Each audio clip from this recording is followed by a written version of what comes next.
Good morning, আমি Piu. Welcome back to my second blog.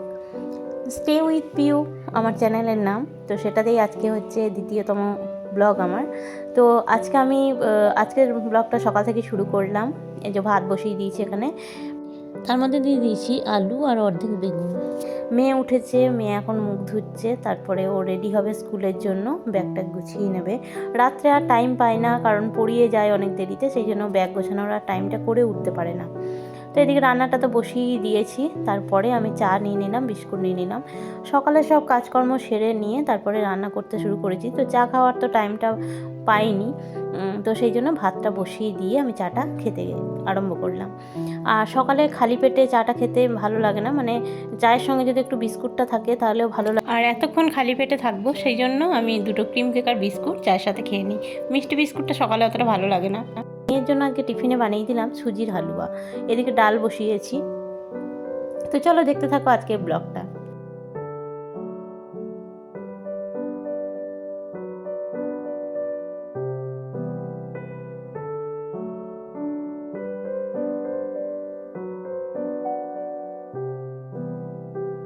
আর আজকে সকালটা না খুব সুন্দর, রোদটা এত সুন্দর উঠেছে, আর একটা ফুরফুরে টাইপের হাওয়া দিচ্ছে, মনে হচ্ছে যেন বসন্ত আসছে আসছে। যে আসার যে খবরটা, সেটা মনে হচ্ছে যেন দিচ্ছে এই আবহাওয়াটা, যে বসন্ত আসছে। তো সকালবেলাতে একটু এদিকটায় এলাম বারান্দায়, তো মনে হলো তোমাদের সঙ্গে শেয়ার করি ওয়েদারটা, মানে কত সুন্দর লাগছে পরিবেশটা। আর এখন মেয়েকে খেতে দিয়ে দিয়েছি। এদিকে ঘড়িতে 9:35 আর 40-এ ও নামবে নিচে। তো এখন ভাত খাচ্ছে, ওর কাছে ডাল, আলু সেদ্ধ, ঘি এসব দিয়ে মাখিয়ে দিয়েছি, ও খাচ্ছে। আর টিফিনে দিয়েছি সুজির হালুয়া।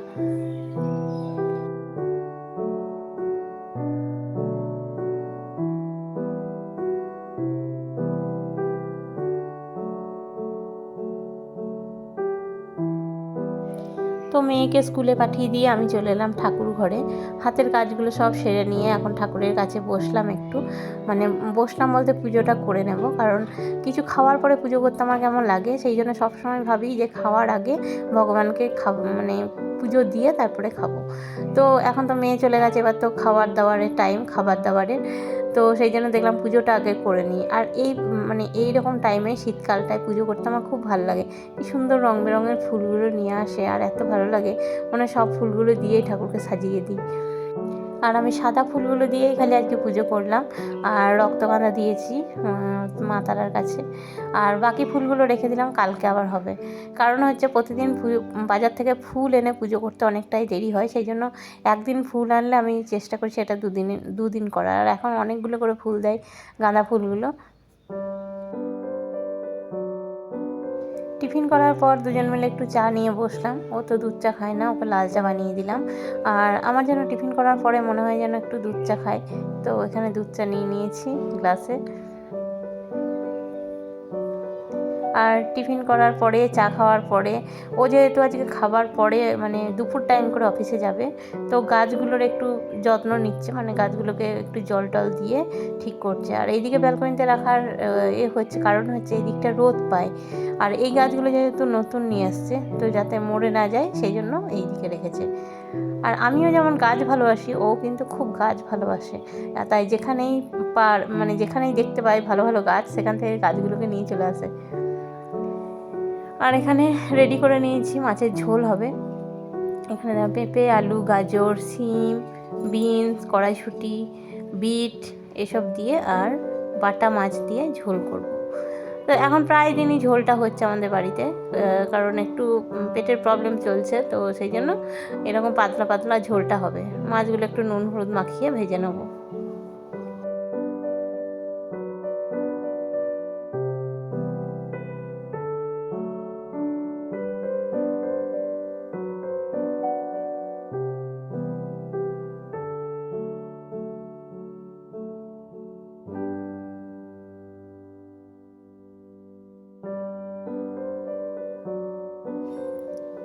তো মেয়েকে একটু ডাল, আলু সেদ্ধ এসব দিয়ে খাইয়ে পাঠিয়ে দিয়েছিলাম আজকে স্কুলে। আর ঝোলটা একটু পরেই রান্না করছি, কারণ হচ্ছে একটু গরম থাকলে ভালো লাগে মাছের ঝোল, বাটা মাছের ঝোলটা তো গরম গরমই ভালো লাগে খেতে। তো সেই জন্য একটু দেরি করে, আর ও যেহেতু খেয়ে দিয়ে অফিসে যাচ্ছে কদিন ধরেই দুপুর টাইমে, তো সেই জন্য ভাবছি রান্নাটা একটু মানে প্রতিদিন এরকম হচ্ছে, মেয়েটাকে কিছু খাইয়ে পাঠিয়ে দিই তারপরে আমি রান্নাটা করি। তো এটাতে খেতেও ভালো লাগে, একটু ঠান্ডা হয়ে গেলে কেমন একটা লাগে। তো ঝোল হয়ে গেলে শুধু ঝোলটা মানে গরম ঝোলটা দিয়েই কিন্তু ভাতটা খাওয়া যায়। আর এর মধ্যে বেশি কিছু মশলা আমি দিইনি, জিরে বাটা দিয়েছি, অল্প একটু রসুন আর পেঁয়াজ বাটা ছিল অল্প একদম, তো সেটাই দিয়েছি। কারণ জিরে বাটা ঝোল খেতে খেতে খেতে খেতে মুখটা একদম অরুচি হয়ে গেছে বলে সামান্য একটু ফ্লেভারটা পাল্টানোর জন্য, টেস্টটা পাল্টানোর জন্য দিয়েছি। আর এটা জল দিয়ে ঢাকা দিয়ে দিলাম, তা তাড়াতাড়ি সেদ্ধটা হবে। আর এদিকে রান্না করতে করতেই আমার অভ্যাস হচ্ছে রান্নাঘরটা পরিষ্কার করে নেওয়া। ওপরে কিছু পড়ে থাকলে আমার একদম ভালো লাগে না, একদিকে রান্না হয় একদিকে আমি সব সরিয়ে রান্নার জিনিসগুলো সরিয়ে টরিয়ে একদম পরিষ্কার করে রাখি। তো সব আলু তারপর পেঁপে এগুলো সেদ্ধ হয়ে গেছে দেখলাম। আলু তো তাড়াতাড়ি সেদ্ধ হয় কিন্তু পেঁপেটা একটু দেরি হয় সেদ্ধ হতে। তো দেখলাম সব কিছু ভালোভাবে সেদ্ধ হয়ে গেছে, তো 4টে মাছ আমি দিয়ে দিলাম। আর ঝোলটা কেমন পাতলা হয়েছে দেখেই বুঝতে পারছিলে। তারপর রান্নাবান্না কমপ্লিট করে চলে এলাম বাড়ির কাজে। মানে সোফা টোফাগুলো একদম নোংরা হয়ে পড়ে থাকে, সকাল থেকে উঠে এগুলো করার সময় থাকে না, সকালে রান্নাটা টিফিনটা কীভাবে হবে সেই দিকেই মনটা থাকে, তো হয়ে ওঠে না। তো সব রান্না হয়ে গেল, তারপরে ভাবলাম ঘরটা একটু গুছিয়ে নিই।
আর একটা কাজে হাত দিলেই অন্য অনেক কাজ কিন্তু একসঙ্গে হয়ে যায়। তো সোফাটা প্রথমে পরিষ্কার করে নিলাম, তারপর দেখলাম ডাইনিং টেবিলটার অবস্থাও খুব খারাপ, ধুলো জমেছে, সেটাও মুছে টুছে একদম গুছিয়ে নিলাম।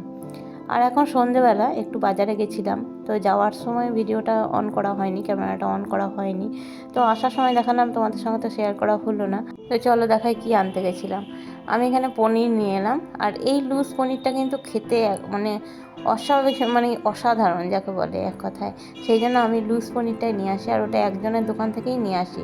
আমাদের বাজারে একজনের দোকানে এই লুজ পনিরটা পাওয়া যায়, এত ভালো টেস্ট, মানে প্রথম যেদিন থেকে খেয়েছি তারপর থেকে আমি আর প্যাকেট পনির আনি না, এটাই নিয়ে আসি। এত সুন্দর, মানে কাঁচাই মনে হয় যেন খেয়ে নিই, আর তরকারি করার কোনো দরকার নেই, এরকম ধরনের খেতে লাগে আর কি টেস্টটা। আর পনির এনেছি, আর একটা দেখলে ঘর মোছা মপ। আর এখানে ডালটা বসিয়ে দিয়েছি। দিনে যে ডাল করেছিলাম ডালটা লাগেনি, সেই জন্য সেটা ফ্রিজে তুলে রেখেছিলাম, ফালতু নষ্ট করব। তো তখনই ভেবে নিয়েছিলাম রাত্রে তাহলে একটু পনির নিয়ে আসবো আর পনির ডাল বানিয়ে দেবো। তো ভাবলাম শুধু মানে ডালটা, তখন আমি মুগের ডালটা শুধু করেছিলাম, তা সবজি দেবো যেহেতু, সেই জন্য সবজিটা দিয়ে আর ডালটা দিয়ে একটু সিটি মেরে নিলাম। আর এদিকে সবজির সঙ্গে ফুলকপিটা ভেজে নিয়েছি। আর ফুলকপিটা প্রেসারে দিইনি, গলে যাবে তাহলে, আলাদা করে ভেজে নিয়েছিলাম। তো ফুলকপিটা দিয়ে আবার দিনেকার ডালটা দিয়ে ভালো করে এটাকে ফুটিয়ে নেব। তারপর এটাতে পনির দিয়ে দিলাম। তো পনির ডালটা খেতে খুব সুন্দর হয়েছিল টেস্ট। শুধু শুধু ডালটা ফেলে দিলে তো নষ্টই হতো, সেই জন্য আমি দেখলাম রাত্রে খাবারটা ডাল দিয়েই করি। তো চলো আমরা খেতে বসে গেছি, আর পরে আবার দেখা হবে। এই ব্লগটা কেমন লাগলো তোমাদের অবশ্যই কমেন্ট করে জানিও, লাইক দিও। পরে আবার অন্য ব্লগে দেখা হবে। সবাই ভালো থেকো, সুস্থ থেকো। আর যদি ব্লগটা ভালো লেগে থাকে অবশ্যই সাবস্ক্রাইব করে পাশে থাকা বেল আইকনটি প্রেস পাশে থেকো।